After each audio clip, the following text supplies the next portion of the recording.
नमस्कार, आकाशवाणी से प्रस्तुत है समाचार प्रभात।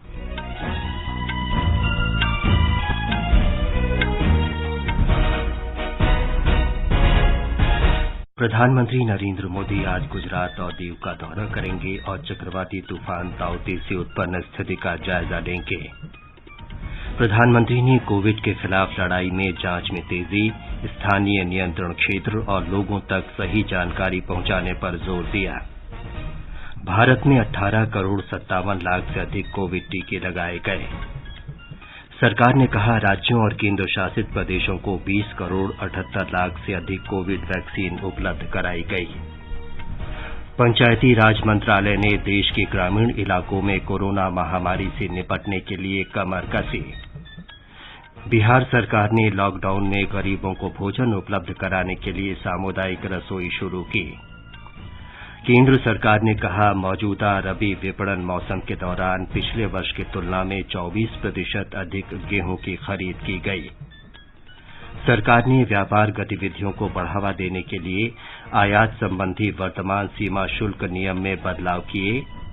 टेनिस में 20 बार की ग्रैंड स्लैम विजेता रॉजर फेडरर जिनेवा ओपन के दूसरे दौर में विश्व की 75वीं वरीयता प्राप्त खिलाड़ी पाब्लो एंड्रूजर से हारे और सेरेना विलियम्स पैरमा WTA टूर्नामेंट से बाहर।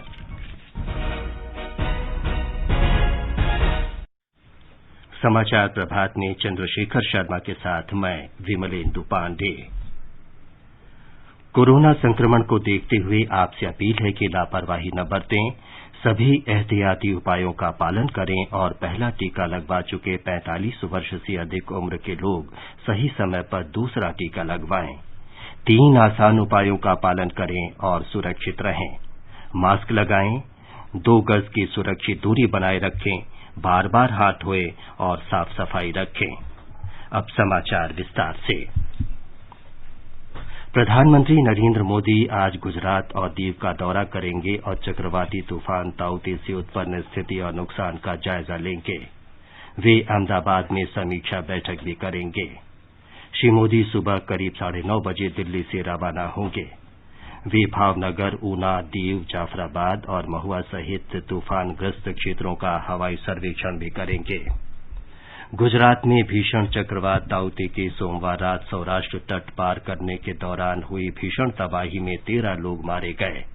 आधिकारिक सूत्रों के हवाले से हमारे संवाददाता ने बताया है कि चक्रवाती तूफान से सबसे ज्यादा नुकसान सौराष्ट्र के तटीय जिलों में हुआ है, जहां चक्रवात के कारण बहुत तेज हवाओं के साथ भारी बारिश हुई।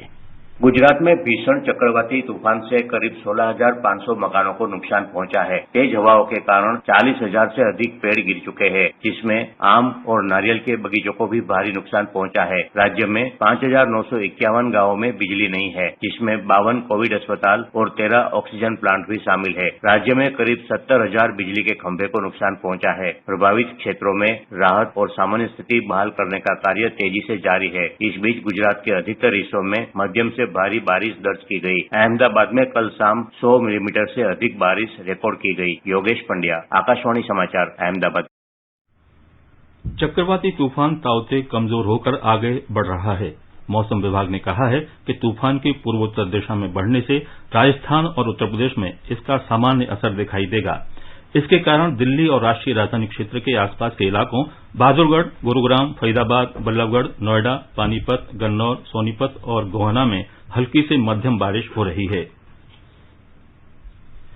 कमजोर पड़ चुका चक्रवाती तूफान ताउते कल रात गहरे दबाव के क्षेत्र के रूप में राजस्थान के दक्षिणी पश्चिमी हिस्से में पहुंचा। मौसम विभाग के अधिकारी ने बताया कि चक्रवात अब काफी कमजोर पड़ चुका है। इसके असर से उदयपुर और अन्य जिलों में कल रात तेज बारिश हुई। मौसम विभाग ने राज्य के कई जिलों में आज भी वर्षा का अनुमान व्यक्त किया है। हमारे संवाददाता ने बताया कि तूफान को देखते हुए सरकार और प्रशासन ने सभी एहतियाती कदम उठाए हैं। प्रदेश में आज तूफान का सबसे ज्यादा असर रहेगा। तूफान से संभावित असर को देखते हुए पूरे राज्य में अलर्ट जारी किया गया है। मुख्यमंत्री अशोक गहलोत ने सभी लोगों से सतर्क रहने की अपील की है। मुख्यमंत्री ने बताया कि आपदा प्रबंधन की टीमों को तूफान से संभावित असर वाले क्षेत्रों में तैनात किया गया है। प्रशासन ने कोविड रोगियों के लिए पूरे राज्य में ऑक्सीजन की निर्बाध आपूर्ति तथा सभी जिलों में आपातकालीन स्थिति में बिजली की आपूर्ति करने के व्यापक प्रबंध किए हैं। इस बीच राज्य के ज्यादातर जिलों में तेज हवाओं के साथ हल्की से मध्यम बारिश का दौर शुरू हो गया है। जितेंद्र द्विवेदी, आकाशवाणी समाचार, जयपुर। प्रधानमंत्री नरेंद्र मोदी ने देश में कोविड महामारी से निपटने के लिए जांच का दायरा बढ़ाने और स्थानीय नियंत्रण क्षेत्र बनाने पर जोर दिया है। उन्होंने कहा कि लोगों को समुचित तथा सही जानकारी देना ही महामारी से निपटने का प्रमुख हथियार है। प्रधानमंत्री ने महामारी से निपटने में अपने सफल अनुभवों को साझा करने के लिए राज्यों और जिलों के फील्ड अधिकारियों से वर्चुअल संवाद किया। श्री मोदी ने कहा कि स्वयं कोविड पॉजिटिव होने के बावजूद कई अधिकारियों ने लोगों की सेवा जारी रखी। उन्होंने कहा कि कोविड के कारण कई अधिकारियों ने अपने रिश्तेदारों को खो दिया, लेकिन उन्होंने अपनी सेवा देने के मार्ग को ही चुना। श्री मोदी ने कहा कि जिलाधिकारियों ने महामारी से निपटने में स्थानीय नियंत्रण क्षेत्र में कारगर ढंग से नीति बनाकर काम किया। कोरोना से निपटने के लिए जो भी बेस्ट प्रैक्टिसेस हैं, उनको भी हमें एडॉप्ट करते चलना है। आपके बहुत से साथी ऐसे जिलों में होंगे जहां कोरोना संक्रमण पीक पर पहुंचने के बाद अब कम हो रहा है। उनके अनुभवों से सीखकर आप अपने जिलों में अपनी रणनीति को और मजबूत करते रहेंगे तो कोरोना के खिलाफ लड़ाई और आसान होगी। प्रधानमंत्री ने कहा कि फील्ड अधिकारियों का काम अग्रिम पंक्ति के कर्मियों का मनोबल बढ़ाना है।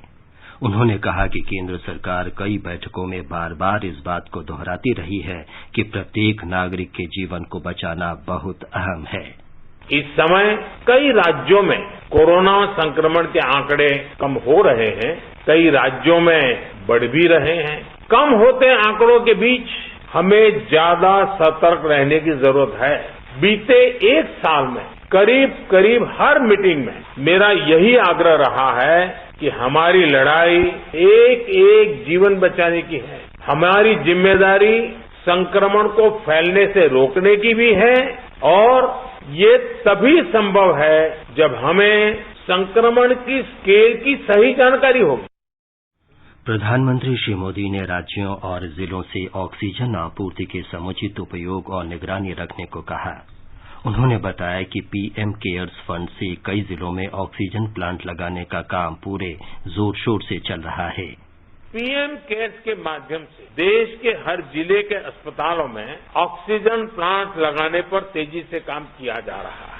कई अस्पतालों में ये प्लांट काम करना शुरू भी कर, जैसे अभी चंडीगढ़ का हमने सुना, कितना बेनिफिट हुआ उनको।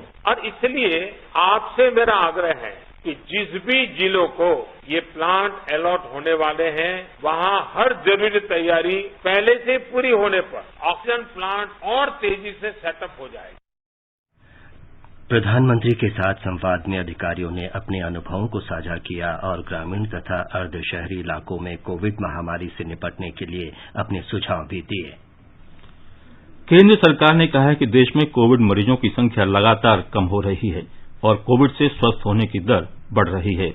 स्वास्थ्य मंत्रालय में संयुक्त सचिव लव अग्रवाल ने बताया कि कोविड से स्वस्थ होने की दर में स्पष्ट रूप से सुधार नजर आ रहा है।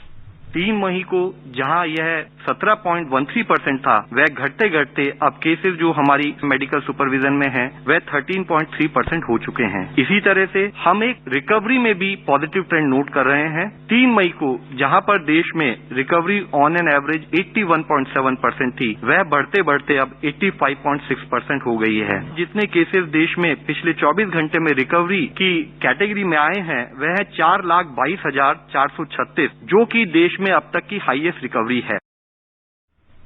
संयुक्त सचिव ने कहा कि अब देश में केवल 8 राज्य ऐसे हैं जहां प्रतिदिन 10,000 से अधिक लोगों में कोरोना संक्रमण की पुष्टि हुई है। देश में अब तक 18 करोड़ 57 लाख से अधिक कोविड टीके लगाए जा चुके हैं। इनमें 96,73,000 से अधिक स्वास्थ्यकर्मियों को टीके की पहली डोज और 66,58,000 से अधिक को दूसरी डोज शामिल है। मंत्रालय ने बताया कि 60 वर्ष से ऊपर के 5 करोड़ 48 लाख से अधिक लोगों को पहली डोज और 1 करोड़ 79 लाख से अधिक लोगों को दूसरी डोज लगाई गई है। देश के 36 राज्यों और केंद्र शासित प्रदेशों में कुल मिलाकर अब तक इस आयु वर्ग के 64,60,000 से अधिक लोगों को कोविड टीके की पहली डोज लग चुकी है। व्यापक टीकाकरण अभियान का तीसरा चरण इस महीने की 1 तारीख से शुरू किया गया था।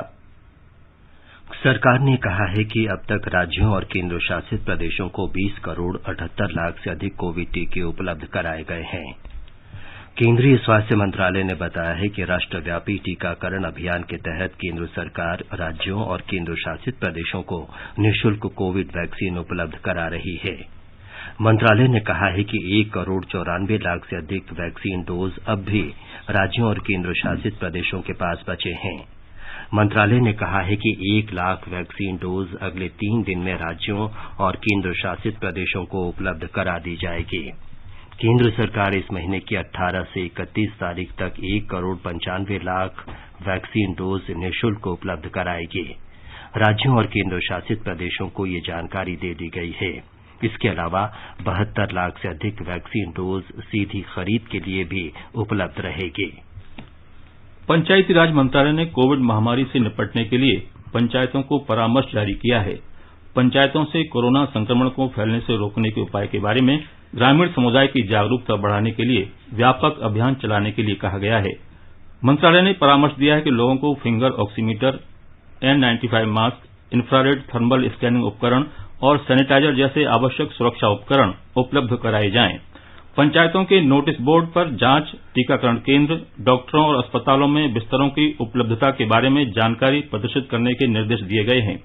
वित्त मंत्रालय ने ग्रामीण स्थानीय निकायों को अनुदान उपलब्ध कराने के लिए 25 राज्यों को 8,923 करोड़ रुपए पहले ही जारी कर दिए हैं। बिहार सरकार ने लॉकडाउन के दौरान गरीबों को खाना देने के लिए विभिन्न स्थानों पर सामुदायिक रसोई घर की शुरुआत की है। मुख्यमंत्री नीतीश कुमार ने राज्य के प्रत्येक प्रखंड में सामुदायिक रसोई घर स्थापित करने का निर्देश दिया। राज्य के सभी 38 जिलों में 432 सामुदायिक किचन चलाए जा रहे हैं।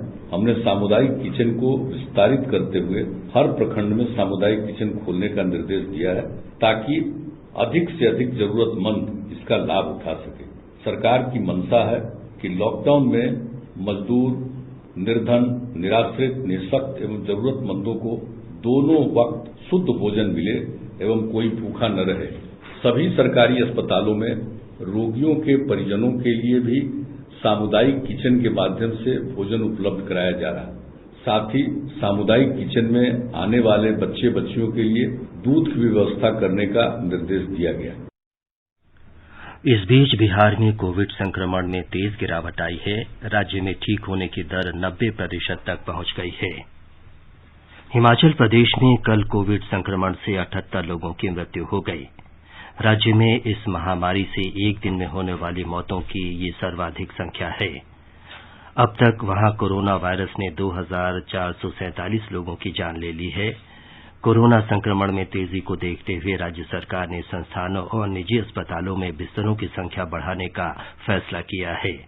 मरीजों को समय से चिकित्सा सहायता उपलब्ध कराने के लिए राज्य में अस्थायी अस्पतालों का निर्माण भी किया जाएगा। गुजरात में कल 6,447 लोगों में कोविड संक्रमण की पुष्टि हुई। राज्य के स्वास्थ्य विभाग के अनुसार ठीक होने के बाद कल 9,557 मरीजों को अस्पतालों से छुट्टी दे दी गई।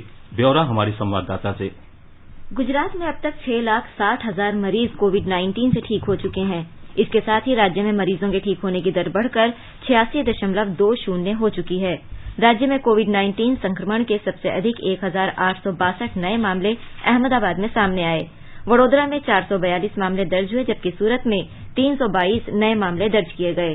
कल राज्य में 67 मरीजों की मृत्यु हो गई।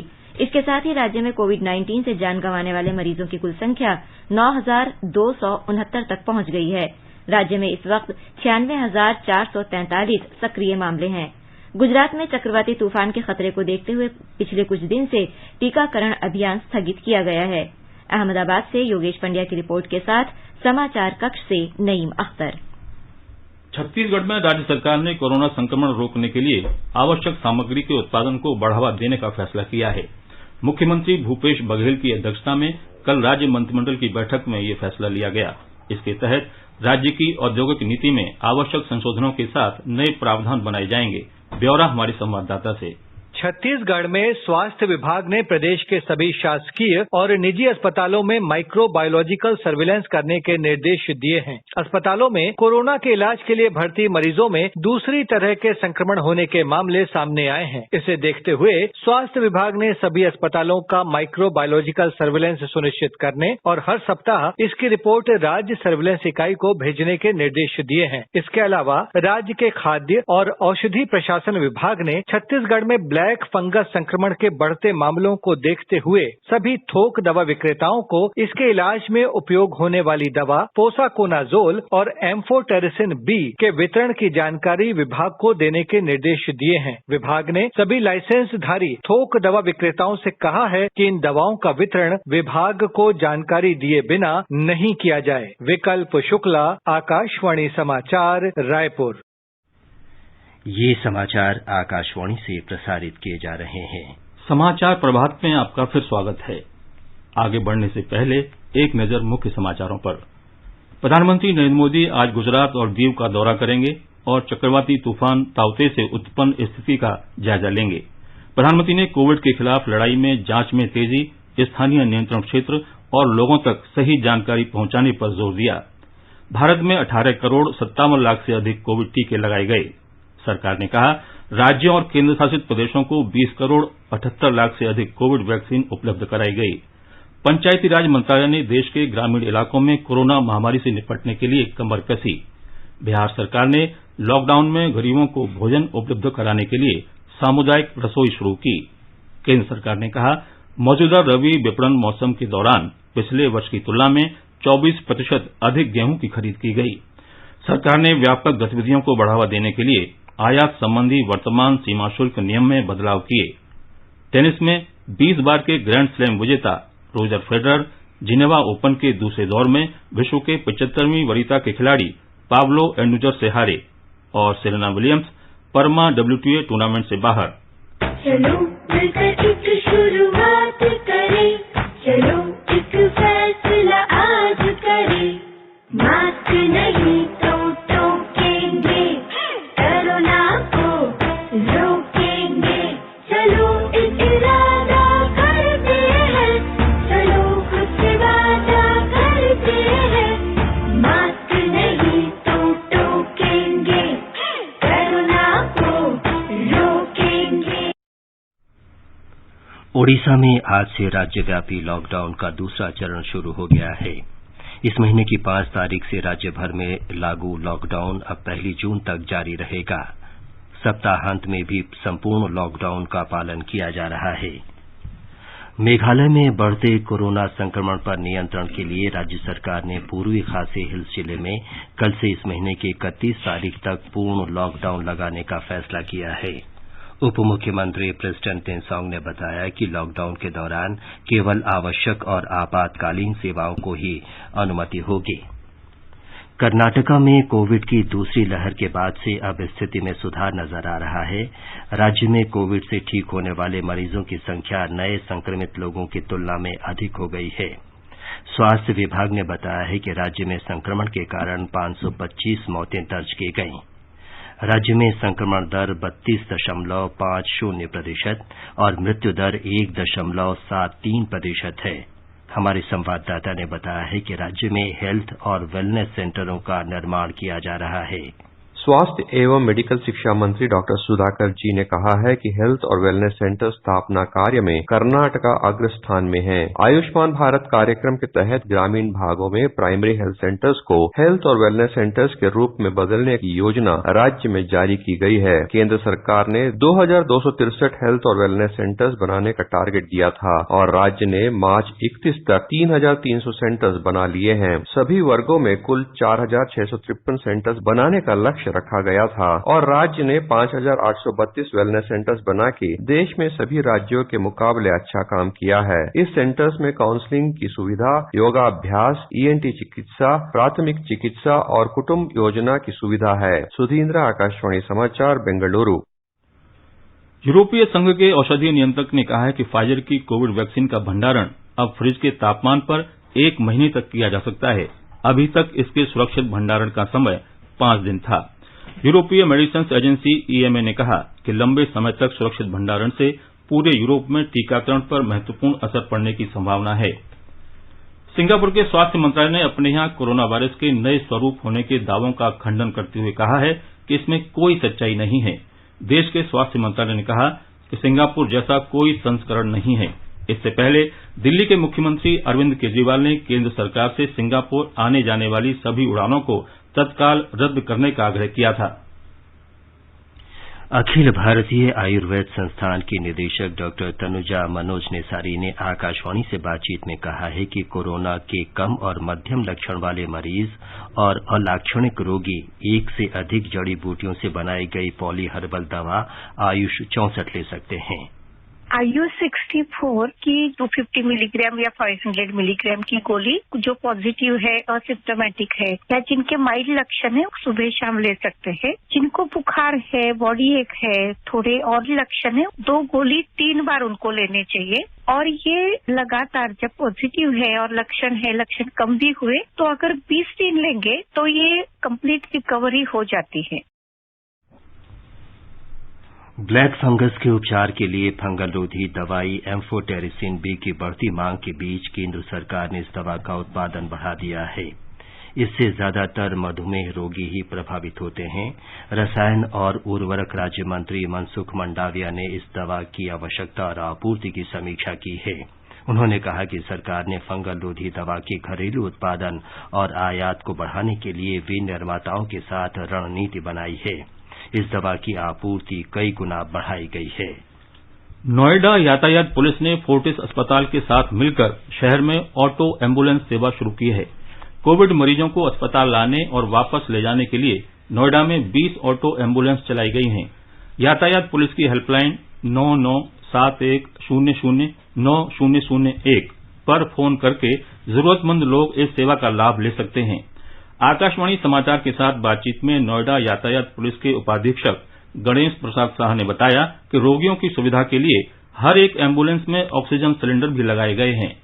कोविड-19 मामलों की बढ़ोतरी के कारण मरीजों को अस्पतालों और घर वापस लाने के लिए ऑटो एम्बुलेंस एक अच्छा विकल्प बन गया है। ऑल इंडिया रेडियो न्यूज से बात करते हुए पुलिस उपायुक्त यातायात गणेश प्रसाद साहा ने उन उपकरणों के बारे में विस्तार से बताया जिनसे ऑटो को लैस किया गया है। ऑटो एम्बुलेंस में यह ध्यान रखा गया है कि जितने भी आवश्यक उपकरण एम्बुलेंस में रहते हैं वो मौजूद हो, विशेषकर ऑक्सीजन गैस सिलेंडर, व्यक्तिगत सुरक्षा उपकरण जैसे mask, hand gloves, sanitiser, PP kit आदि मौजूद हो। इसमें फोर्टिस हॉस्पिटल के सहयोग से ऑटो चालकों को फर्स्ट एड एवं मरीज को किस तरह लेके आना है, लेके जाना है आदि का प्रशिक्षण दिया गया है। डीसीपी ने बताया कि ट्रैफिक पुलिस लगातार लोगों की मदद करने में लगी हुई है। उन्होंने बताया कि ग्रीन कॉरिडोर बनाने से लेकर कोविड उचित व्यवहार के बारे में जागरूकता फैलाने तक पुलिस सक्रिय रूप से लोगों की मदद कर रही है। जब से कोरोना की दूसरी लहर चली, हम लोगों ने सोशल डिस्टेंसिंग के लिए अवेयरनेस प्रोग्राम चलाया। चौराहे तिराहे पे लोगों को अवेयर किया कि मास्क पहनिए, सोशल डिस्टेंसिंग का पालन कीजिए। हर एक जगह ट्रैफिक पुलिस की ड्यूटी लगाई गई जो ये सुनिश्चित करती थी कि कहीं भी अनावश्यक भीड़ भाड़ जमा ना हो और गाड़ियों में जो सोशल डिस्टेंसिंग का पालन किया जाना चाहिए वो सुनिश्चित हो। जहां तक ऑक्सीजन की आपूर्ति की बात थी तो अलग अलग राज्यों से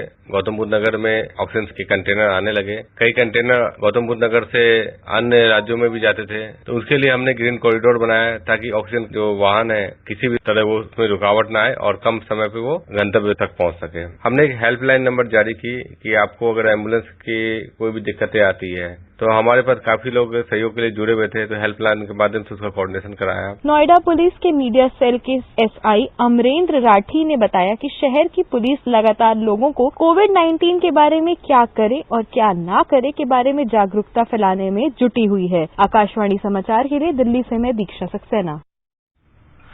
केंद्र सरकार ने कहा है कि मौजूदा रबी विपणन मौसम के दौरान पिछले वर्ष की इसी अवधि की तुलना में 24% अधिक गेहूं की खरीद की गई। उपभोक्ता कार्य, खाद्य और सार्वजनिक वितरण मंत्रालय ने एक बयान में कहा है कि इस वर्ष 373,51,000 टन से अधिक गेहूं खरीदा जा चुका है, जबकि पिछले वर्ष ये खरीद 300 लाख टन के थे। 73,768 करोड़ रुपए के न्यूनतम समर्थन मूल्य पर गेहूं की खरीद से लगभग 38,22,000 किसानों को फायदा हुआ है। सरकार ने व्यापारिक गतिविधियों और सुविधाओं को बढ़ावा देने के लिए रियायती शुल्क दर पर आयात संबंधी वर्तमान सीमा शुल्क नियम में बदलाव किए हैं। आयातक घरेलू उत्पादन के लिए आवश्यक वस्तुओं के आयात पर सीमा शुल्क छूट का लाभ उठा सकते हैं, यानी ये छूट सिर्फ उसी आयात पर लागू होगी जिसका इस्तेमाल घरेलू उत्पादन और सेवाएं बढ़ाने में किया जाएगा। हालांकि सोना, आभूषण, कीमती रत्न और धातु जैसे कुछ सेक्टर को इससे बाहर रखा गया है। टेनिस में 20 बार के ग्रैंड स्लैम विजेता रॉजर फेडरर को जिनेवा ओपन के दूसरे दौर में विश्व के 75वीं वरीयता के खिलाड़ी पाब्लो एंडूजर से हार का सामना करना पड़ा। फेडरर का इस साल मार्च के बाद ये पहला मैच और पिछले 15 महीनों में दूसरा टूर्नामेंट था। टेनिस में विश्व की पूर्व नंबर 1 खिलाड़ी सेरेना विलियम्स पैरमा WTA टूर्नामेंट से हार कर बाहर हो गई हैं।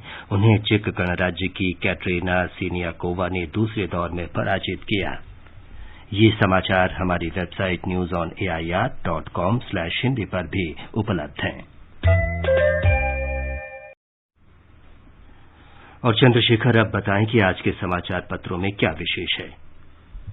चक्रवात ताउते से महाराष्ट्र और गुजरात में तबाही अखबारों की बड़ी खबर है। जनसत्ता की सुर्खी है 21 लोगों की मौत।